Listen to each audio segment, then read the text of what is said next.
আসসালামু আলাইকুম।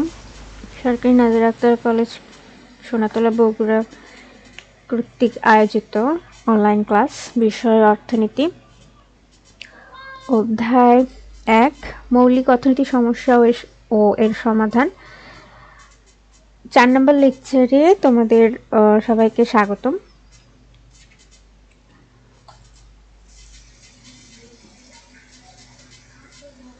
আজকে যে টপিকসটা পড়ানো হবে তার প্রথমটা হচ্ছে মিশ্র অর্থব্যবস্থা, যেটাকে আমরা বলছি যে মিক্সড ইকোনমি।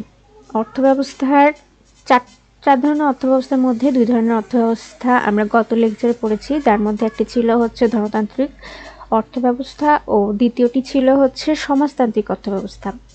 আজকে যেটা 3 নাম্বার সেটা হচ্ছে মিশ্র অর্থব্যবস্থা। মিশ্র অর্থব্যবস্থার সংজ্ঞা যেটা বলা হচ্ছে যে অর্থব্যবস্থায় পুঁজিবাদী ও সমাজতান্ত্রিক অর্থনীতির সমন্বয় গড়ে ওঠে তাকে মিশ্র অর্থব্যবস্থা বলে। আবার বলছি, যে অর্থব্যবস্থায় পুঁজিবাদী ও সমাজতান্ত্রিক অর্থনীতির সমন্বয় গড়ে ওঠে তাকে মিশ্র অর্থব্যবস্থা বলে।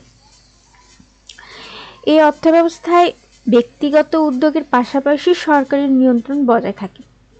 এই অর্থব্যবস্থায় ব্যক্তিগত উদ্যোগের পাশাপাশি সরকারি নিয়ন্ত্রণ বজায় থাকে। বিভিন্ন অর্থনীতিবিদ এই হচ্ছে মিশ্র অর্থব্যবস্থার বিভিন্ন ধরনের সংজ্ঞা দিয়েছেন। তার মধ্যে একজন হচ্ছে অধ্যাপক P.A. স্যামুয়েলসন। উনি মিশ্র অর্থব্যবস্থা সম্পর্কে বলছেন যে মিশ্র অর্থব্যবস্থা এমন একটি অর্থব্যবস্থা যেখানে উৎপাদন ও ভোগ কার্য সংগঠিত করার ক্ষেত্রে বাজার ব্যবস্থার সাথে সরকারি নিয়ন্ত্রণ ব্যবস্থার সংমিশ্রণ ঘটে। আর আরো দুইজন অর্থনীতিবিদ অধ্যাপক J.F. র্যাগন এবং L.V. থমাসের মতে ওনারা দুইজন মত প্রকাশ করেছেন যে মিশ্র অর্থব্যবস্থা এমন একটি অর্থব্যবস্থা যেখানে বিশুদ্ধ ধনতন্ত্র ও নিয়ন্ত্রিত অর্থনীতির সংমিশ্রণ ঘটে। কিছু সম্পদ ব্যক্তি মালিকানায় ও কিছু সম্পদ রাষ্ট্রীয় মালিকানায় থাকে। এছাড়া অর্থনৈতিক সিদ্ধান্ত কিছু বাজার ব্যবস্থায় ও কিছু কেন্দ্রীয় কর্তৃপক্ষ গ্রহণ করে। এখন এই অর্থব্যবস্থার ক্ষেত্রে বলা হচ্ছে যে মিশ্র অর্থব্যবস্থায় উৎপাদন, ভোগ বন্টন ইত্যাদি অর্থনৈতিক কার্যক্রমে ব্যক্তি উদ্যোগের পাশাপাশি সরকারি নিয়ন্ত্রণ বজায় থাকে। আমরা আগের যে দুটো অর্থব্যবস্থা পড়েছি, ধনতান্ত্রিক ও সমাজতান্ত্রিক, ধনতান্ত্রিক ও সমাজতান্ত্রিকের মিশ্রণই তোমার মিশ্র অর্থব্যবস্থা। এখন এই অর্থব্যবস্থার কিছু বৈশিষ্ট্য আছে। তার মধ্যে 1 নম্বর যে বৈশিষ্ট্য সেটা হচ্ছে সম্পদের মালিকানা। এক্ষেত্রে বলা হচ্ছে যে মিশ্র অর্থব্যবস্থার সম্পদের মালিকানা সরকারের পাশাপাশি বেসরকারি খাতের হাতেও থাকে। এক্ষেত্রে সরকারি খাত বেসরকারি খাতকে সহায়তা করে, ফলে দ্রুততার সহিত অর্থনৈতিক উন্নয়ন করা যায়। 2 নম্বর যে বৈশিষ্ট্য সেটা হচ্ছে নিয়ন্ত্রিত ভোগ ও উৎপাদন। মিশ্র অর্থব্যবস্থায় আমরা যেমন জানি যে ব্যক্তি উৎপাদন ভোগ সংক্রান্ত কার্যক্রম গ্রহণ করতে পারে। এক্ষেত্রে হয় কি, সরকারের বিধিনিষেধ মেনে চলতে হয় বিশেষ ক্ষেত্রে। উদাহরণ যদি দেওয়া যায় যে ইচ্ছা করলে একজন ভোক্তা পিস্তল ক্রয় করতে পারে না, আবার পিস্তল উৎপাদন করতে পারে না, সরকারের কি অনুমতি প্রয়োজন হয়। 3 নম্বর যে বৈশিষ্ট্য আছে সেটা হচ্ছে সরকারি ও বেসরকারি বিনিয়োগ। মিশ্র অর্থব্যবস্থায় সরকার বিনিয়োগ করে থাকে সাধারণত ভারী ও মৌলিক শিল্প যেমন গ্যাস, বিদ্যুৎ, পানি ইত্যাদি ক্ষেত্রে সরকার বিনিয়োগ করে থাকে। অন্যদিকে সরকারি বিনিয়োগের পাশাপাশি বেসরকারি বিনিয়োগ হয়ে থাকে। আর এই বেসরকারি বিনিয়োগটা সাধারণত ক্ষুদ্র ও মাঝারি শিল্প সেগুলোতেই হয়ে থাকে। 3 নম্বর বৈশিষ্ট্য আমরা পড়লাম। এবার 4 নম্বর বৈশিষ্ট্য সেটা হচ্ছে শ্রমিকের স্বার্থ সংরক্ষণ। মিশ্র অর্থব্যবস্থায় সরকার শ্রমিককে শোষণের হাত থেকে রক্ষার জন্য ন্যূনতম মজুরি, তারপরে কাজের সময়সীমা, শ্রম আইন, নিরাপত্তা বিধানের ব্যবস্থা গ্রহণ করে থাকে। মানে একজন শ্রমিক কত মজুরি পাবে, কত ঘন্টা কাজ করবে, তার সে যে শ্রম দিবে তার কাজের একটা নিরাপত্তা, বা হচ্ছে শ্রম আইন, এই বিষয়গুলো হচ্ছে এই অর্থব্যবস্থায় সরকার হচ্ছে নিয়ন্ত্রণ করে থাকে। 5 নম্বর বৈশিষ্ট্য হচ্ছে দাম ব্যবস্থা। মিশ্র অর্থব্যবস্থায় দ্রব্যের হচ্ছে চাহিদা ও যোগানের সমতা দ্বারা দাম নির্ধারণ হয়ে থাকে। আমরা আগেই বলছি যে হচ্ছে চাহিদার যোগানের হচ্ছে পারস্পরিক মিথস্ক্রিয়ার ফলেই হচ্ছে দাম নিয়ন্ত্রণ হয়, যেটা হচ্ছে ধনতান্ত্রিক অর্থব্যবস্থায় বলেছি। সেই কাজটাও এই মিশ্র অর্থব্যবস্থায় হচ্ছে হয়ে থাকে।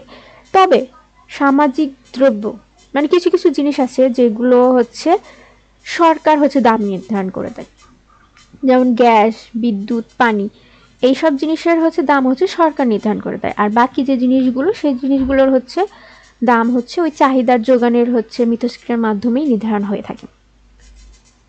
6 নম্বর যে বৈশিষ্ট্য সেটা হচ্ছে মুনাফা অর্জন। মিশ্র অর্থব্যবস্থার সকল অর্থনৈতিক কর্মকাণ্ডের মূল লক্ষ্যই হচ্ছে মুনাফা অর্জন। তবে রাষ্ট্রীয় মালিকাধীন সংস্থাসমূহ জনকল্যাণে পরিচালিত হয়। মানে সরকারের কিছু সংস্থা থাকে যেগুলোর হচ্ছে মুনাফা অর্জন হচ্ছে লক্ষ্য নয়, সেগুলোর উদ্দেশ্য হচ্ছে জনকল্যাণ। এর পরের যে হচ্ছে বৈশিষ্ট্য সেটা হচ্ছে বন্টন ব্যবস্থা। মিশ্র অর্থব্যবস্থায় সম্পদের মালিকানা বলা হচ্ছে যে ব্যক্তিগত, এর ফলে কি আয়ের সুষম বন্টন হয় না। 8 নম্বর যে বৈশিষ্ট্য সেটা হচ্ছে অর্থনৈতিক পরিকল্পনা। মিশ্র অর্থব্যবস্থায় সরকার অর্থনৈতিক পরিকল্পনা প্রণয়ন ও নীতি নির্ধারণ করে থাকে, যার ফলে আগেই বলা হচ্ছে যে এখানে একটা অর্থনৈতিক পরিকল্পনাও থাকে। 9 নম্বর যেটা সেটা হচ্ছে একচেটিয়া ক্ষমতা। এই অর্থব্যবস্থায় সরকার একচেটিয়া ক্ষমতা নিয়ন্ত্রণ করে থাকে, ফলে কোনো প্রতিষ্ঠান ইচ্ছামতো মুনাফা করতে পারে না। 10 নম্বর যে বৈশিষ্ট্য সেটা হচ্ছে মুদ্রাস্ফীতি আর হচ্ছে মুদ্রা সংকোচন। সম্পদের ব্যক্তিগত মালিকানা যদি যেহেতু থাকে এই অর্থ ব্যবস্থায়, সেক্ষেত্রে অনেক সময় হয় কি বেশি উৎপাদন, আবার অনেক সময় কম উৎপাদন হয়ে থাকে। ফলে অর্থনীতিতে কি মুদ্রাস্ফীতি বা মুদ্রা সংকোচন দেখা দিতে পারে।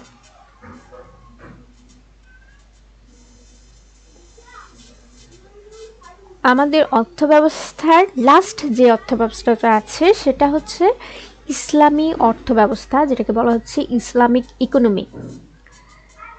যে অর্থব্যবস্থায় অর্থনৈতিক কর্মকাণ্ড কুরআন সুন্নাহ ভিত্তিতে পরিচালিত হয় তাকে ইসলামী অর্থব্যবস্থা বলে। আবার বলছি, যে অর্থব্যবস্থায় অর্থনৈতিক কর্মকাণ্ড কুরআন ও সুন্নাহর ভিত্তিতে পরিচালিত হয় তাকে ইসলামী অর্থব্যবস্থা বলে। এই অর্থব্যবস্থায় সাধারণত তোমার ইসলামী শরিয়ার ভিত্তিতে মানুষের অর্থনৈতিক সমস্যা বিশ্লেষণপূর্বক সুনির্দিষ্ট দিক নির্দেশনা প্রদান করা হয়। আর হচ্ছে এ বিষয়ে হচ্ছে তুরস্কের প্রখ্যাত অর্থনীতিবিদ ডক্টর সাবাহ ইলদিন জাইমের একটা মত আছে। উনি বলছেন যে ইসলামী অর্থনীতি বলতে ইসলামী শরিয়তের দৃষ্টিতে মানুষের অর্থনৈতিক সমস্যা ও তার আচরণের সুসংগবদ্ধ বিশ্লেষণ ও অধ্যয়নকে বোঝায়। বা বলা যায় যে ইসলামিক অর্থনীতি হচ্ছে একটি সামাজিক বিজ্ঞান যা ইসলামের আলোকে মানুষের অর্থনৈতিক কার্যাবলী আলোচনা করে থাকে। এখন এই ইসলামী অর্থব্যবস্থার যে বৈশিষ্ট্যগুলো আছে তার মধ্যে প্রথমটা হচ্ছে ইসলামী শরিয়ত। ইসলামী অর্থনীতিতে সকল অর্থনৈতিক কর্মকাণ্ড তথা যেগুলো আমরা অর্থনৈতিক কর্মকাণ্ডের মধ্যে ধরি, উৎপাদন, বিনিময়, ভোগ, বন্টন, সবকিছুই হয় ইসলামী শরিয়তের ভিত্তিতে পরিচালিত হয়। 2 নম্বর যে পয়েন্ট আছে সেটা হচ্ছে সম্পদের মালিকানা। এই অর্থব্যবস্থায় হচ্ছে সকল সম্পদের উপর নিরঙ্কুশ মালিকানা হচ্ছে আমরা যারা ইসলাম ধর্মে বিশ্বাস করি তারা হচ্ছে ধরেই নিই যে হচ্ছে সব কিছুর মালিকানা একমাত্র হচ্ছে মহান আল্লাহ। মানুষ শুধুমাত্র কি তার হচ্ছে প্রতিনিধি হিসেবে সমস্ত সম্পদ কি ভোগ করে বা হচ্ছে সুষ্ঠুভাবে বিলি বন্টন করে। 3 নম্বর যে বৈশিষ্ট্য আছে সেটা হচ্ছে হালাল ও হারামের বিধান। ইসলামী অর্থব্যবস্থায় সম্পদ উপার্জন, উৎপাদন ও ভোগ ইত্যাদি ক্ষেত্রে হারাম ও হালাল বিধান আছে। যেমন আমরা কি বলি যে ঘুষ খাওয়া হচ্ছে কি হারাম, কালোবাজারি, মজুদদারি ইত্যাদি কি হারাম করা হয়েছে। 4 নম্বর যে বৈশিষ্ট্য সেটা হচ্ছে সুদ মুক্ত অর্থনীতি। ইসলামী অর্থব্যবস্থায় সুদকে নিষিদ্ধ করা হয়েছে একবারে, কারণ সুদের সাথে শোষণ, নিপীড়ন ও বঞ্চনা প্রভৃতি অশুভ বিষয় সম্পৃক্ত থাকে। ফলে সুদের পরিবর্তে লোভ, লোকসানের অংশীদারিত্বের ভিত্তিতে অর্থনীতি পরিচালিত হয়। সম্পদের বন্টন 5 নম্বর যে বৈশিষ্ট্য, সেখানে বলা হচ্ছে জাকাত, ফিতরা, জিজিয়া, সদকা ইত্যাদি প্রভৃতি ব্যবস্থা প্রচলিত থাকায় ধনীদের নিকট থেকে বাড়তি আয় যেটা সেটা হচ্ছে গরিব যারা আছে তাদের মধ্যে বন্টিত হয়। আমরা জাকাত দিই, ফিতরা দিই, তখন কি হয়, ধনীরা হচ্ছে ধনীদের আয় থেকে কিছু অংশ হলেও কি দরিদ্রদের মধ্যে হচ্ছে আমরা বিলিয়ে দিই, যেটার ফলে হয় কি দরিদ্র আর হচ্ছে ধনীর মধ্যে কি আয় বৈষম্য একটু হলেও কমে। 6 নম্বর যে বৈশিষ্ট্য হচ্ছে সেটা শ্রম অধিকার সংরক্ষণ বলা হচ্ছে।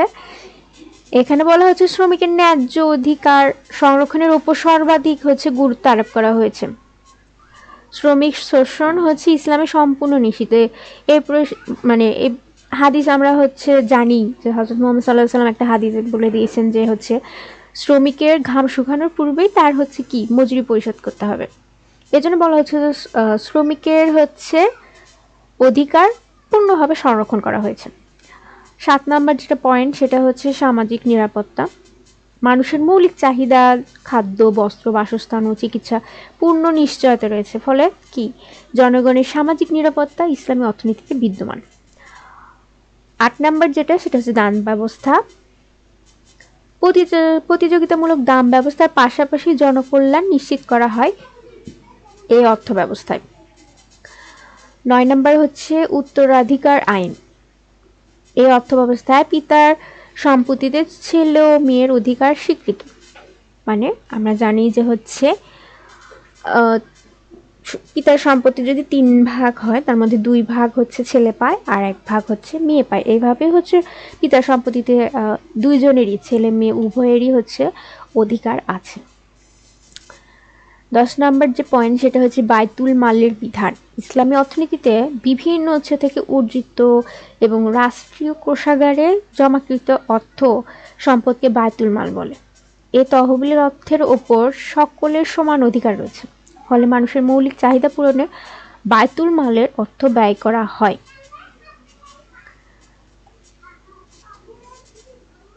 11 নম্বর যেটা হচ্ছে সেটা হচ্ছে অপচয় হ্রাস। ইসলামী অর্থব্যবস্থায় অপচয় রোধ করতে বলা হয়েছে, কারণ কোরআনে বলা আছে অর্থ ব্যয়ের সীমা লঙ্ঘন করো না, আল্লাহ অপচয়কারীকে পছন্দ করে না। ফলে কি বিলাসিতা, আমোদ প্রমোদ, আনন্দ উপভোগ, প্রচুর অর্থ ব্যয় করার কোনো সুযোগ নেই। এই হচ্ছে ইসলামী অর্থব্যবস্থায়। 12 নম্বর যেটা হচ্ছে সেটা হচ্ছে শ্রমিক মালিক সম্পর্ক। ইসলামী অর্থনীতিতে শ্রমিক ও মালিকের মধ্যে সুসম্পর্ক বজায় থাকে, কারণ কোনো উৎপাদনশীল কর্মকাণ্ড হতে প্রাপ্ত মুনাফা শ্রমিক ও মালিকের মধ্যে ন্যায্যভাবে বণ্টিত হয়।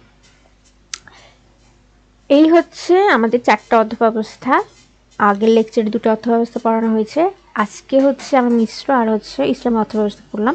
এখন বাংলাদেশের অর্থনৈতিক অবস্থা কেমন, ইকোনমিক সিস্টেম অফ বাংলাদেশ মানে বাংলাদেশের অর্থব্যবস্থাতে কেমন। 70-এর দশক থেকেই কি বাংলাদেশে মিশ্র অর্থনৈতিক ব্যবস্থা প্রচলিত আছে। বাংলাদেশের জনগণের মৌলিক অর্থনৈতিক সমস্যাগুলো সরকারি ও বেসরকারি যৌথ উদ্যোগেই সমাধান করা হতো। কেউ যদি প্রশ্ন করে যে হচ্ছে বাংলাদেশের অর্থনৈতিক ব্যবস্থা বা অবস্থাটা কেমন, তাহলে বলতে হবে যে বাংলাদেশের অর্থ ব্যবস্থাটা হচ্ছে মিশ্র অর্থ ব্যবস্থা, যেখানে হচ্ছে সরকারি বেসরকারি যৌথ উদ্যোগেই হচ্ছে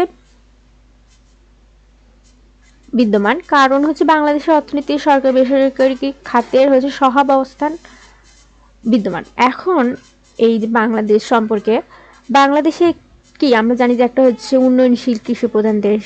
স্বাধীনতার পূর্বে তৎকালীন পাকিস্তান তথা বাংলা মানে বর্তমান বাংলাদেশে পুঁজিবাদী অর্থনৈতিক ব্যবস্থা বিদ্যমান ছিল। সম্পদের ব্যক্তিগত মালিকানা উদ্যোগের স্বাধীনতা ইত্যাদি থেকে প্রায় সবকটি পুঁজিবাদী অর্থনীতির বৈশিষ্ট্য বাংলাদেশে বিদ্যমান ছিল। স্বাধীনতার পর যেটা হয়েছে সেটা হচ্ছে বাংলাদেশের সমাজতান্ত্রিক অর্থব্যবস্থা প্রবর্তনের লক্ষ্যে সমাজতন্ত্রকে রাষ্ট্রীয় মূলনীতির অন্যতম নীতি হিসেবে গ্রহণ করা হয়। এ লক্ষ্যে কি সরকার জমির মালিকানা ঊর্ধ্বসীমা 100 বিঘা নির্ধারণ করে দেয়। দেশের ব্যাংক বিমা জাতীয়করণ করা হয়, শিল্প কারখানা জাতীয়করণ করা হয়, ন্যায্য মূল্যের দোকান প্রতিষ্ঠা করা সহ নানাবিধ পদক্ষেপ গ্রহণ করা হয়। কিন্তু রাষ্ট্রীয় খাতের দুর্নীতি, অব্যবস্থাপনা, অজ্ঞতা, প্রশাসনিক ও প্রাতিষ্ঠানিক দুর্বলতা এইসবের কারণে এই লক্ষ্য অর্জন করা সম্ভব হয়নি। মানে সমাজতন্ত্রকে প্রতিষ্ঠা করা সম্ভব হয়নি। এরপরে করা হয়েছে কি 1982 সালের শিল্পনীতিতে রাষ্ট্রীয় খাত থেকে পর্যায়ক্রমে পুঁজি প্রত্যাহারের নীতি গৃহীত হয়। কত সালে? 1982 সালে। যার ফলশ্রুতিতে হয় কি সরকারি খাতের পাশাপাশি বেসরকারি খাতকে উৎসাহিত করা হয়। ফলে বাংলাদেশ একটি উন্নয়নশীল মিশ্র অর্থনীতি দেশ হিসেবে গড়ে ওঠে। আর এর ফলেও বাংলাদেশের অর্থনীতির মধ্যে মিশ্র অর্থনীতির যে বৈশিষ্ট্যগুলো, সেই বৈশিষ্ট্যগুলো পরিলক্ষিত হয়। আজকে আরেকটা যে পয়েন্ট পড়াবো সেটা হচ্ছে ব্যষ্টিক ও সামষ্টিক অর্থনীতি, মাইক্রো অ্যান্ড ম্যাক্রো ইকোনমিক্স। অর্থনীতির বিভিন্ন তত্ত্বকে সঠিকভাবে উপলব্ধি করার জন্য 1933 সালে সুইডেনের অসলো বিশ্ববিদ্যালয়ের অধ্যাপক রাগনার ফ্রিশ অর্থনীতিকে ব্যষ্টিক ও সামষ্টিক অর্থনীতি নামে দুটি ভাগে ভাগ করে। আবার বলছি, অর্থনীতির বিভিন্ন তত্ত্বকে সঠিকভাবে উপলব্ধি করার জন্য 1933 সালে সুইডেনের অসলো বিশ্ববিদ্যালয়ের অধ্যাপক রাগনার ফ্রিশ অর্থনীতিকে ব্যষ্টিক ও সামষ্টিক অর্থনীতি নামে দুটি ভাগে বিভক্ত করেন। এখন এই ব্যষ্টিক অর্থনীতি কি?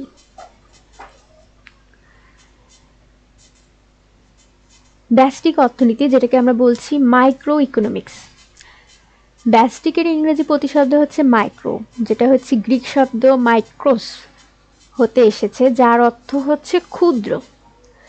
অর্থনীতির যে শাখায় প্রতিটি এককের অর্থনৈতিক আচরণ বিশ্লেষণ করা হয় তাকে ব্যষ্টিক অর্থনীতি বলে।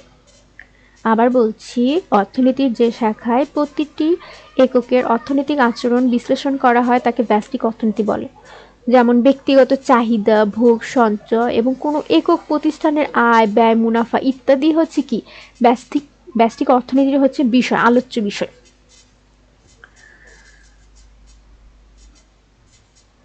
সামষ্টিক অর্থনীতি, যেটাকে ইংলিশে বলা ম্যাক্রো ইকোনমিক্স। সামষ্টিকের ইংরেজি প্রতিশব্দ ম্যাক্রো গ্রিক শব্দ ম্যাক্রোস থেকে এসেছে, যার অর্থ বৃহৎ। অর্থনীতির যে শাখায় সামগ্রিক বা জাতীয় পর্যায়ের বিষয়কে বিশ্লেষণ করা হয় তাকে সামষ্টিক অর্থনীতি বলে। আবার বলছি, অর্থনীতির যে শাখায় সামগ্রিক বা জাতীয় পর্যায়ের বিষয়কে বিশ্লেষণ করা হয় তাকে সামষ্টিক অর্থনীতি বলে। জাতীয় আয়, সামগ্রিক চাহিদা, সামগ্রিক যোগান, মুদ্রাস্ফীতি ইত্যাদি সামষ্টিক অর্থনীতির বিষয়। এখন এই ব্যষ্টিক অর্থনীতি আর সামষ্টিক অর্থনীতির বিষয়ে কিছু অর্থনীতিবিদ ওনাদের মতামত দিয়েছেন। তার মধ্যে অধ্যাপক একে বোল্ডিং, উনি একজন অর্থনীতিবিদ। উনার মতে ব্যষ্টিক অর্থনীতি এক একটি ফার্ম, প্রত্যেক পরিবার, প্রত্যেকটি দ্রব্যের দাম, মজুরি, প্রত্যেকটি শিল্প এবং প্রত্যেক দ্রব্য সম্পর্কে পৃথকভাবে আলোচনা করে। আর উনি সামষ্টিক অর্থনীতি সম্পর্কে বলছেন যে সামষ্টিক অর্থনীতি কোনো ব্যক্তির আয়ের পরিবর্তে জাতীয় আয়, কোনো নির্দিষ্ট দ্রব্যমূল্যের পরিবর্তে সাধারণ মূল্যস্তর, ব্যক্তিগত উৎপাদনের পরিবর্তে জাতীয় উৎপাদন নিয়ে আলোচনা করে। এরকম আরো অর্থনীতিবিদরা দুটো সম্পর্কে অনেক কিছু বলেছেন। তোমরা বই দেখলেই অর্থনীতিবিদদের হচ্ছে এই বিষয়গুলো হচ্ছে জানতে পারবা। এখন এই যে ব্যষ্টিক অর্থনীতি আর সামষ্টিক অর্থনীতি, এই দুটোর মধ্যে যে হচ্ছে পার্থক্য, সে পার্থক্য নিয়ে এখন আমরা একটু আলোচনা করি।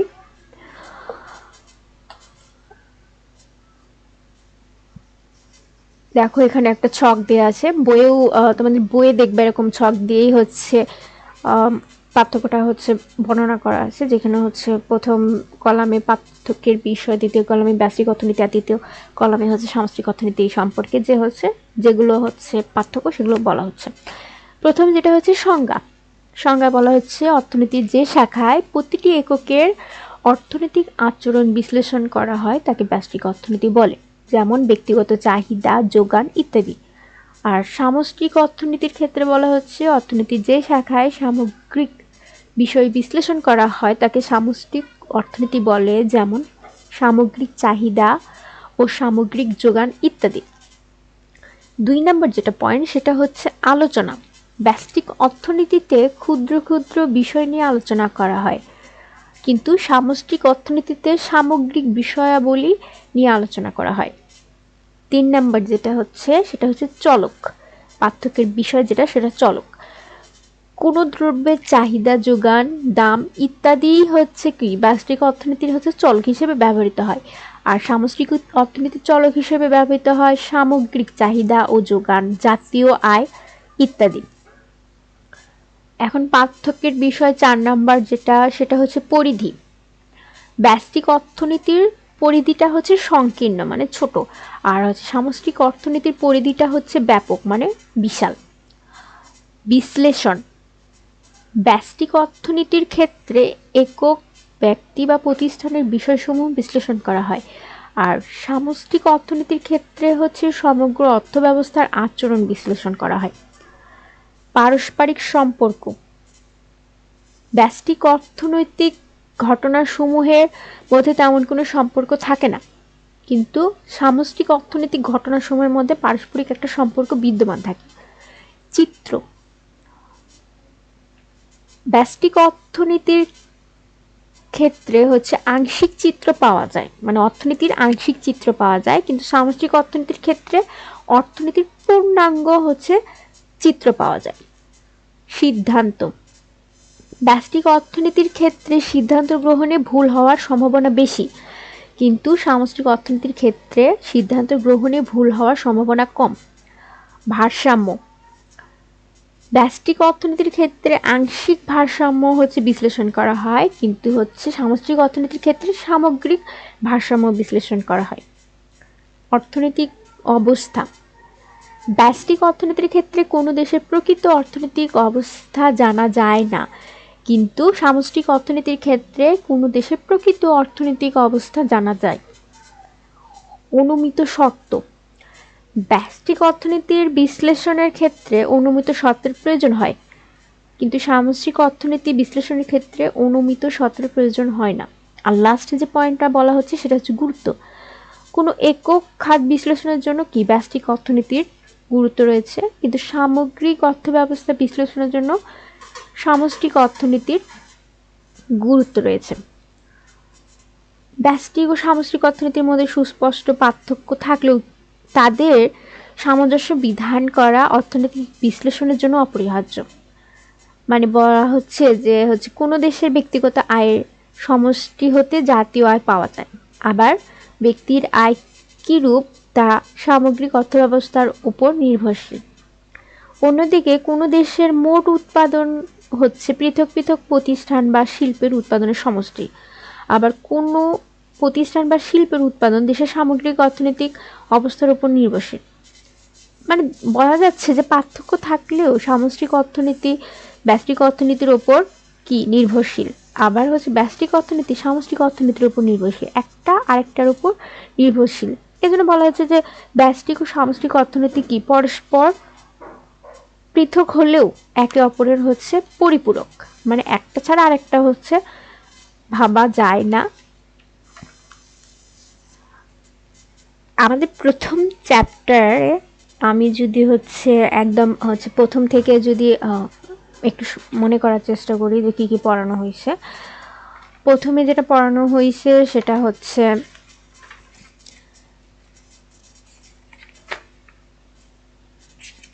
দুষ্প্রাপ্যতা। চ্যাপ্টার প্রথমেই যেটা আমরা পড়েছি, এই চ্যাপ্টার প্রথমে পড়েছি দুষ্প্রাপ্যতা কি, আর হচ্ছে নির্বাচন সম্পর্কে। সেকেন্ড যে টপিকটা পড়ানো হয়েছে সেটা হচ্ছে উৎপাদন সম্ভাবনা রেখা। তারপরে পড়ানো হয়েছে সুযোগ ব্যয়। এরপরে যেটা হচ্ছে সেটা হচ্ছে অর্থনীতির মৌলিক সমস্যা ও সমাধান। অর্থনীতির মৌলিক সমস্যা হচ্ছে তিনটা, সেটা হচ্ছে কি দ্রব্য উৎপাদন করতে হবে, কিভাবে উৎপাদন করতে হবে, আর হচ্ছে কার জন্য উৎপাদন করতে হবে। এরপরে যেটা পড়ানো হয়েছে সেটা হচ্ছে অর্থনৈতিক ব্যবস্থা। এই অর্থনৈতিক ব্যবস্থার মধ্যে আমরা যেটা পড়েছি সেটা হচ্ছে পুঁজিবাদী বা ধনতান্ত্রিক অর্থব্যবস্থা, সেগুলোর বৈশিষ্ট্যগুলো আমরা পড়েছি। তারপরে হচ্ছে সমাজতান্ত্রিক অর্থব্যবস্থার বৈশিষ্ট্যগুলো। আজকের লেকচারে যেটা পড়ানো হলো, ও না, আরেকটা পড়ানো হয়েছে যে ধনতান্ত্রিক ও সমাজতান্ত্রিক অর্থব্যবস্থার মধ্যে পার্থক্যটা পড়ানো হয়েছে। এরপরে মিশ্র অর্থব্যবস্থা, আজকে যেটা পড়ানো হয়েছে মিশ্র অর্থব্যবস্থার বৈশিষ্ট্য। ইসলামী অর্থব্যবস্থার হচ্ছে বৈশিষ্ট্যসমূহ। আরেকটা টপিকস হচ্ছে হালকা আলোচনা করেছি, যেটা হচ্ছে বাংলাদেশের অর্থনৈতিক অবস্থা, যেটা আমরা বলেছি যে মিশ্র অর্থনৈতিক অবস্থা হচ্ছে বিদ্যমান। আর লাস্ট যে টপিকটা পড়ানো হলো সেটা হচ্ছে ব্যষ্টিক ও সামষ্টিক অর্থনীতি কি, ব্যষ্টিক ও সামষ্টিক অর্থনীতির মধ্যে পার্থক্য, আর হচ্ছে দুটো যে একে অপরের হচ্ছে পরিপূরক বা হচ্ছে পারস্পরিক গুরুত্ব, এটা আমরা হচ্ছে আজকে পড়ালাম। মোটামুটি ফার্স্ট চ্যাপ্টারের হচ্ছে এই বিষয়গুলো হচ্ছে বই থেকে পড়লেই যথেষ্ট, যেহেতু অনলাইন ক্লাস হচ্ছে, একদম বইয়ের সাথে সব মিলিয়ে প্রত্যেকটা হচ্ছে টপিকস পড়ানো হচ্ছে সম্ভব না। যেগুলো হচ্ছে খুব ইম্পর্টেন্ট বা হচ্ছে যেগুলো থেকে বেশি প্রশ্ন আসে সেই টপিকসগুলোই হচ্ছে বেশিরভাগ হচ্ছে পড়ানোর চেষ্টা করছি আমরা। অতএব আজকে থেকে এই 1 নম্বর চ্যাপ্টার যেটা ছিল সেটা মোটামুটি শেষ। আগামী লেকচার থেকে হচ্ছে চাহিদা ও যোগান, মানে দ্বিতীয় চ্যাপ্টার, দ্বিতীয় অধ্যায়টা হচ্ছে শুরু করব ইনশাল্লাহ। তোমরা সবাই হচ্ছে ভালো থাকবে, সুস্থ থাকবে। এখন হচ্ছে শীতকাল, যেহেতু সরকার বলেই দিচ্ছে যে শীতের মৌসুমে হচ্ছে করোনা ভাইরাস হচ্ছে ব্যাপকভাবে হচ্ছে আবার ছড়িয়ে পড়তে পারে। এজন্য হচ্ছে তোমরা বাসায় থাকবে, বাসার বাইরে প্রয়োজন ছাড়া যাওয়ার হচ্ছে দরকার নেই। যদি খুব প্রয়োজন হয় সেক্ষেত্রে মাস্ক পরে যাবে, স্যানিটাইজার ব্যবহার করবে। বাসায় ফিরেই হচ্ছে সাবান পানি দিয়ে হাত পা ভালোভাবে ধুয়ে ফেলবে। জাস্ট হচ্ছে সতর্কতা বা হচ্ছে সাবধানতা অবলম্বন করতে হবেই। যদি বেঁচে থাকতে হয় তাহলে অনেক কিছুই করতে হয়, এটাই হচ্ছে নিয়ম, পৃথিবীর নিয়ম। আজকে এই পর্যন্তই। সবাই ভালো থেকো, সুস্থ থেকো। আল্লাহ হাফিজ।